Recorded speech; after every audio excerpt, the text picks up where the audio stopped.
나도 놀랐어. 알겠습니다. 아 그래요?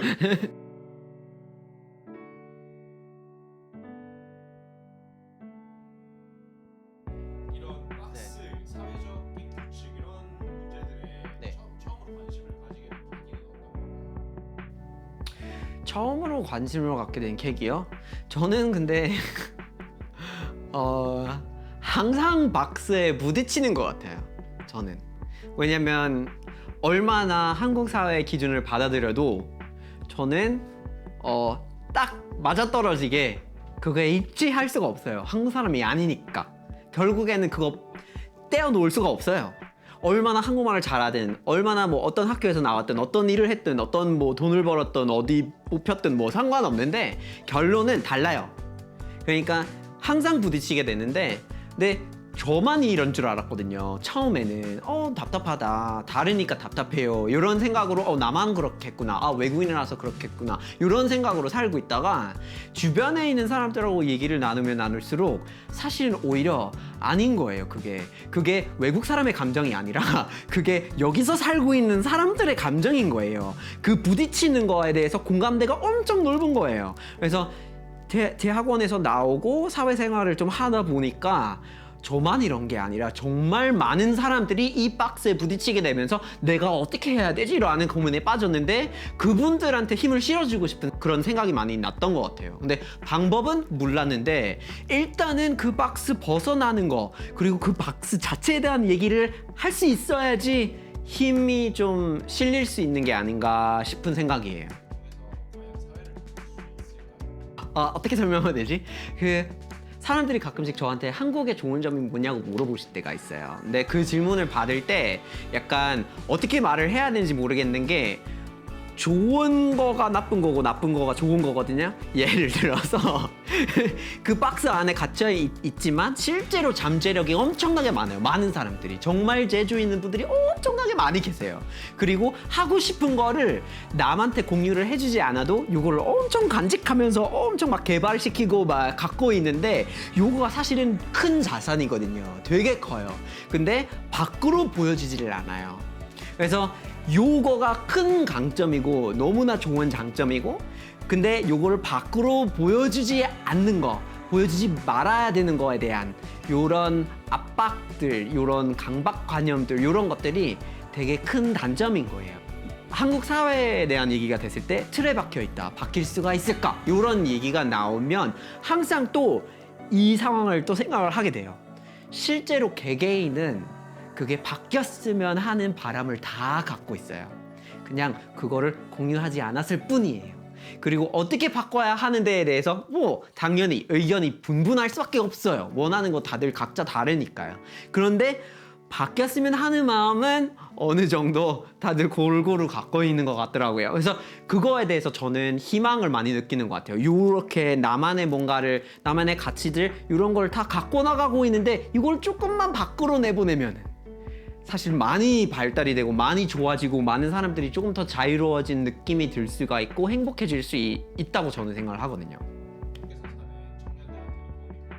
요즘에는 세대 간의 불평등이나 계급 간의 불평등, 뭐 부의 분배나 뭐 되게 사회적인 문제가 많아요. 근데 그 구조적인 문제들이 있다 보니까 그 안에서 살고 있는 나 자신의 어떤 자아 실현이나 뭐 행복이나 이런 것들이 다 영향을 받아요. 그래서 용기를 내고 그 어떤 두려움을 극복하고 나만의 길을 찾아낼 수 있어야 되는데 찾아내는 게 더욱 더 어려워지고 있는 시대이다 보니까 오히려 이게 더 얘기가 돼야 되는 내용들이에요. 그러니까 한국만의 문제가 전혀 아니거든요. 뭐랄까 한국은 그런 것 좀 있어요. 한국 사회가 약간 미래 사회를 보여주는 그런 경향이 좀 없지 않아 있거든요. 그래서 뭐 MP3 먼저 나왔고 뭐 해외에서 마이스페이스 나오기 전에 또 뭐 도토리 같은 거를 막 주고받고 막 그러고 있었던 그런 것들 있잖아요. 여기에는 그게 조금 더 두드러져 있기 때문에 여기서 일단 우리가 시작을 해야 돼요. 이거는 다른 데에서 먼저 하고 막 거기서 답이 나오고 막 이럴 수 있는 상황이 아니거든요. 했었잖아요. 다른 외국 분들도 한국에서 그런 걸 많이 느끼는 것 같아요. 다른 나라에서 들어오신 분들 중에서 비슷한 고민 있으신 분들이 많은 것 같더라고요. 그리고 사실은 국적은 상관없어요. 이 사회 말고 다른 사회에 살아봤으면은 그럼 다른 형태가 있잖아요. 그럼 비교할 수 있잖아요. 비교하면 안 된다고 해도 비교가 경험적으로 될 수밖에 없거든요. 그러니까 뭐 한식집에서 먹고 또 중식집에서 먹고 또 뭐 어디 뭐 베트남 식당에서 먹는데 다 면을 먹어봤으면 비교될 거 아니에요. 그거 비교하려고 하지 않아도 면을 먹었으니까요. 근데 같은 경험을 여러 가지 사회에서 해보면은 그러면은 그게 부딪히고 불편하고 아 요거 왜 이래야 되지? 라는 것들이 더 강하게 느껴져요. 그래서 외국 사람들뿐만 아니라 요즘 많이 열려 있잖아요. 그러니까 인터넷으로만 치면은 외국어 많이 나오고 다름이 많이 보이고 있는데 이 다름이 많이 보이고 경험을 해본 적이 있는 사람 누구든 국적이 어떻든 어디서 살았든 다 상관없는데 요거에 대해서 공감을 할 수 있다고 저는 생각을 하거든요. 네. 부정적으로 생각하면 뭐 어쩌라고요. 아니 모든 사람을 다 만족시키는 세상이 어디예요? 아니 왼쪽으로 가면 왜 오른쪽으로 안 갔어? 오른쪽으로 가면 왜 왼쪽으로 안 갔어? 이렇게 될 수밖에 없는 세상인데 그거를 저는 너무 신경 쓰면 오히려 소신이 없어진다고 생각을 해요. 그래서 그래요, 비판을 하면 좋아요. 그게 대화이니까요. 비판을 마음껏 하셨으면 좋겠어요. 오히려 그게 대화의 시작이 될 수 있으니까요. 동의하지 않아도 돼요. 동의할 필요성이 없어요. 그거 제 포인트예요. 네. 어떤 점을 배우거나 느낄 수 있을까요? 너무 쉽게 일반화를 할 수 있는 게 아닌 것 같아가지고 윗세대에 속하신 분들도 그리고 연세 많으신 분들도 사실은 중간중간에 동기를 안 할 수도 있는 거죠. 왜냐면 다른 세상을 살아왔던 그런 실제로 그런 경험이 있으니까요. 근데 지금도 살아 계시잖아요.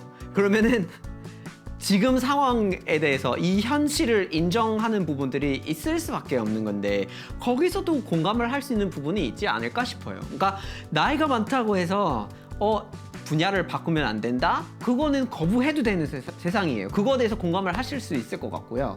그리고 그러니까 우리 어머니가 60대이신데 골프 코스를 운영하세요. 근데 옛날에 제가 잘하고 있을 때는 어디 보험사를 다녔어요. 그리고 전문적으로 골프 선생님이 아니었어요. 근데 나중에 LPGA에서 교사가 되어버려가지고 이제 교사가 되거나 선수를 하시는 분들을 가르치세요. 근데 그 변화를 본인 인생에서 생긴 거는 50대부터였거든요. 근데 그러면은 나이가 많다고 뭔가 다른 길을 선택하면 안 된다?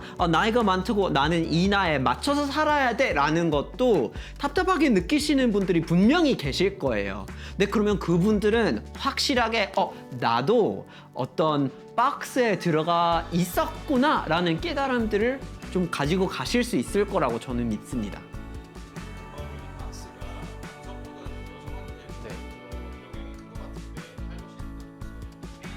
근데 사실은 잘 모르겠어요. 저는 여자 대화본 적이 없으니까. 근데 많게 보여요. 제가 봤을 때 비교를 굳이 하자면 더 많아 보이는데 어렵다. 역지사지를 하는 게 어렵네요. 근데 확실히 좀 많은 것 같아요. 근데 또 남자들도 되게 많은 것 같아요. 그냥 사회적인 거에 있어서 일에 대해서도 그렇고 가족에 대해서도 다 박스가 있을 수도 있는데 근데 성에 대한 박스도 있어요. 여자는 어때야 된다. 남자는 어때야 된다. 이건 사실 양쪽에 그게 되게 엄청나게 많아 보이거든요. 저한테는. 그래서 어느 쪽이 더 많은지를 둘 다 경험해 본 적이 없어서 모르겠지만 이 프로젝트를 통해서 또 여자분들도 취재할 거고 그리고 남자분들도 취재할 거니까 그런 것들이 좀 더 드러날 수 있을 것 같아요. 이 프로그램을 통해서 우리가 그 부분을 좀 같이 알아봐도 되는 것 같고요. 20살로 돌아가신다면 20살 20살로 들어간다면 진짜 진짜 겁나 못하는 거 있잖아요. 막 수학 같은 거 진짜 못해요. 정말 이제 계산이 아예 안 돼요. 저는 산수 불가능. 되게 어려워요. 근데 그런 거 공포증이 좀 있어요. 수학이나 이런 거에 대해서 그 못하는 거가 이미 증명되었어도 잘하는 게 포인트가 아니니까 해도 된다는 얘기를 하고 싶어요. 그러니까 수학 점수가 좋아야 된다, 수학을 잘해야 된다, 여기에 뭐 시카고 대학교 같이 다니는 경제학과 물리학과 사람들하고 막 어느 정도 대화가 돼야 된다, 이런 거 안 해도 돼요. C를 받아도 돼요, F를 받아도 돼요. 그렇다고 그 수업을 들으면 안 된다는 게 아니라고 얘기를 해주고 싶어요. 왜냐면 그거를 저는 안 했기 때문에 작은 부분들도 좀 배울 수 있는 것들이 분명히 있었을 텐데 그거를 그냥 다 포기해버린 거거든요. 그게 너무 안타까워요. 그런 거, 그러니까 못한다고 큰 거를 가지지 못하면은 포기해야 된다는 생각을 갖지 말라고. 작은 것만 배우고 가도 괜찮으니까 대부분이 실패여도 그 작은 것만 본인이 챙길 수 있다고 생각하면 해도 되는 거예요. 하면 안 되는 게 아니고. 한국 교육 제도에 대한 생각이나 거기에 타일러 씨가 결정권자였다면 어떤 점을 저는 교육관이 어떻게 보면은 한국 사회에서 봤을 때 되게 극단적이라고 볼 수가 있어요. 저는 되게 좀 독특한 교육 환경이 있는 곳에서 나왔고 뭐 성적을 못 보고 시험이 없고 되게 프로젝트 위주로 돌아가는 교육을 받았어요. 근데 제가 봤을 때는 그 프로젝트 위주로 모든 거를 하는 교육은 굉장히 힘을 많이 실어줘요. 그 처음부터 끝까지 일을 해보는 거를 실제로 경험을 할 수가 있고 아무것도 없는 상태에서 뭔가 새로운 거를 만들어내는 능력을 키울 수가 있거든요. 되게 막연하게 들리실지는 모르겠지만 이 능력은 사람이 살아가는 데 있어서 필요한 거예요. 살아가는 데에서 필요해요. 학점, 몇 등이냐? 요거는 사실은 가지고 갈 수가 없어요. 그건 면접에 가지고 들어간다고 해도 평생 가지고 가지를 않거든요. 그래서 이 성적 위주의 평가 위주의 몇 등이냐 공개하고 비교하게 만드는 이런 문화를 없앨 거예요. 저라면은 그런 것들을 일정 연령대에 해당된 학생들이라면 점수를 받는다고 해도 점수 공개하지 않은 걸로 할 것 같아요. 그 차라리 실질적인 피드백을 줄 수 있었으면 좋겠어요. 저는 학교 다녔을 때 어땠냐면 실제로 그래요. 성적표 같은 거는 존재하지만 학교 다니고 있을 때는 못 보기 때문에 잘하고 있는지 못하고 있는지 어떻게 구분을 할까요? 선생님이 글을 써줘요. 리딩에 집중을 하면 이 에세이가 조금 따라올 수 있을 것 같아요 라는 조언들, 이것만 쓰고 주거든요. 근데 그거를 학생이 받으면 딱 답이 나와요. 내가 어떻게 하면 조금 더 그릇이 커질 수 있는지를 알 수가 있어요. 실질적인 피드백이니까요. 이런 거에 초점이 맞춰야 되는 거지, 너는 옆에 있는 학생보다 얼마 떨어졌다, 얼마 올라가야 돼, 요런 문화가 사람이 크는 문화가 아니라 사람을 깎아내리는 문화거든요. 그 교육 환경에서 그 문화를 새로 설계하는 데 집중을 해야 된다고 저는 생각해요.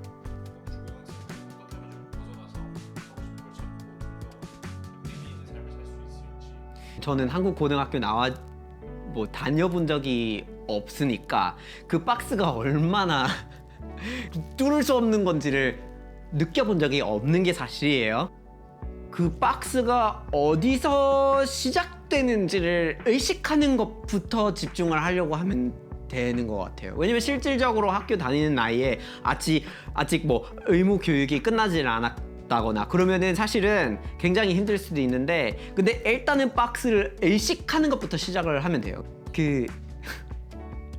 정답이라는 게 있잖아요.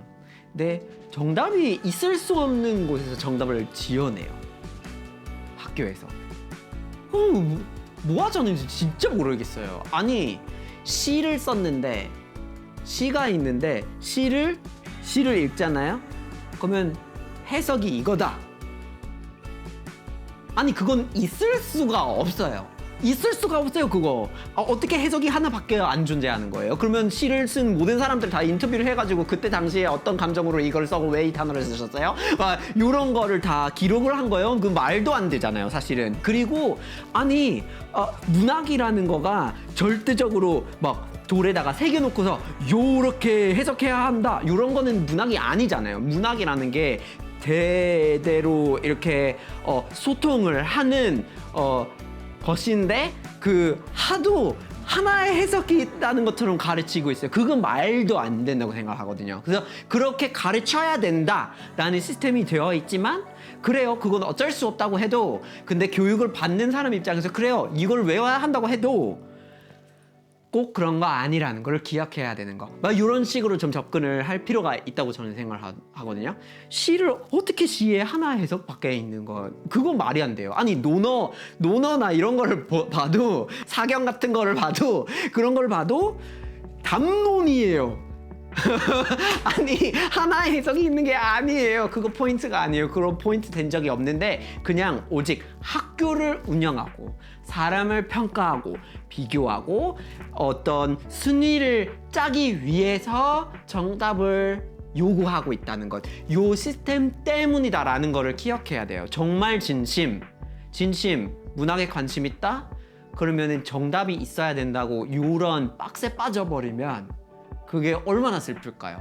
그러면 안 되니까 일단 요렇게 요구를 하는데 맞춰야 되지만 요 맞추려고 하고 있는 게 현실이라기보다는 일종의 박스구나 라는 거를 인식하고 이런 거를 생각하는 연습으로부터 시작을 하시는 게 좋을 것 같아요. 고등학교나 중학교를 다니고 있는 나이대라면요.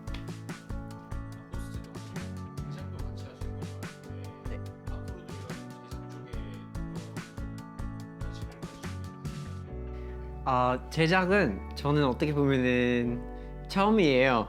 초보자예요. 완전히 새내기 같은 느낌인데 그래서 배우고 있어요. 근데 그게 생각보다 굉장히 재밌어요.